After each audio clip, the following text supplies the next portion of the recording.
Hi, friends, and welcome back to Geared for Growth, Exceptional Ensemble Leadership. I'm Bill Colosimo, and we're continuing our unit on artistic leadership with episode 3, which I've entitled Gender and Age Sensibilities, Knowing Your People. I'm going to go back to a transformation that I had to have in the beginning of the 21st century when I went from a single gender ensemble to a mixed gender pops chorus called the Alexandria Singers. I had to learn the secret sauce to dealing with a much broader spectrum of sensibilities of people, associated with gender on the one hand, and then associated with age on the other, and finally cultural influences with which I'd had a limited exposure in previous iterations of my leadership experience in vocal music. So, let's tell the truth here. As a cisgendered white male, middle-aged when I came into the Alexandria Singers, and then late middle age when I left the Alexandria Singers, and before that, in a whole different environment of an all-male organization that had been in place at the time for 40, 50 years, the transition was pretty dramatic for me.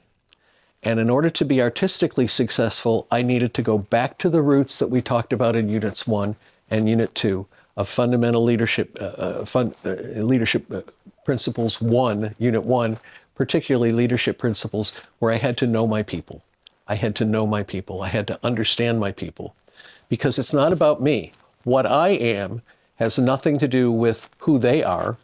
And we had to merge that in order to be able to create a great welcoming environment and inclusive environment.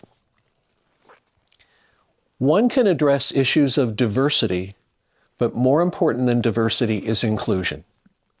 And inclusion is my responsibility as a leader and your responsibility as a leader to make sure that the environment is not only hospitable and welcoming to new people, but hospitable and welcoming to the continued support of your existing choristers. And those existing choristers need to be spoken to in a language that's universal, that's respectful, that's listening and understanding their needs, so it needs to be empathetic. All the things that we talked about in the servant leadership characteristics in the first unit need to be employed here. If I'm speaking from the standpoint of what I know as Bill, I'm not going to be able to connect with and get the most out of those for whom I'm charged to lead. By the same token, with the varying repertoire selections that we have and so forth, there are some things that we need to be competent about in repertoire selection that may or may not be appropriate depending upon the gender and the inclusion mix of our organization.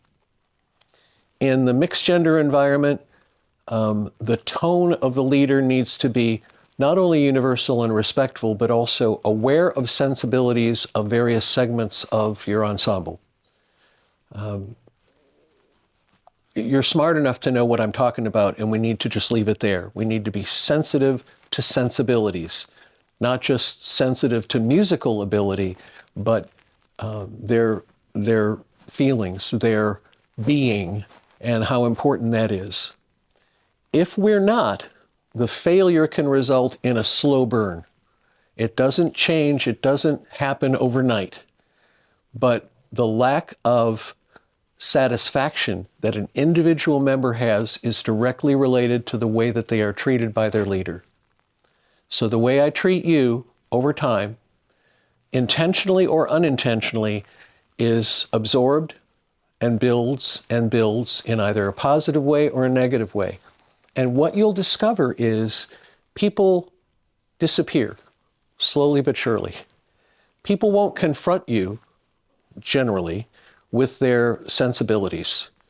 People will want their sensibilities acknowledged and treated fairly and properly, but they won't come to you and say at first blush and say, this is a problem that you need to address with me personally. They'll simply absorb it, and if it's unpleasant to them or not working well for them, they'll start to be late for rehearsal, and then they won't come to rehearsal. And then you'll wonder where they are. And unless you're in regular touch with them, you may not have any idea what happened to Joe or Mary or Sid. They just disappear. That's the worst case scenario.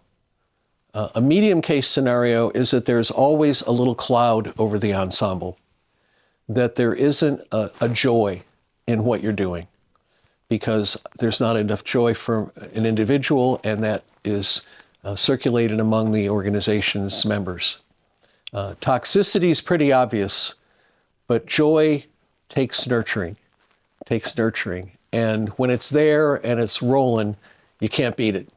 And it actually will lead to increased learning, speed of competence, because their dedication to do the right thing, if their sensibilities are being honored, is going to be magnified infinitely.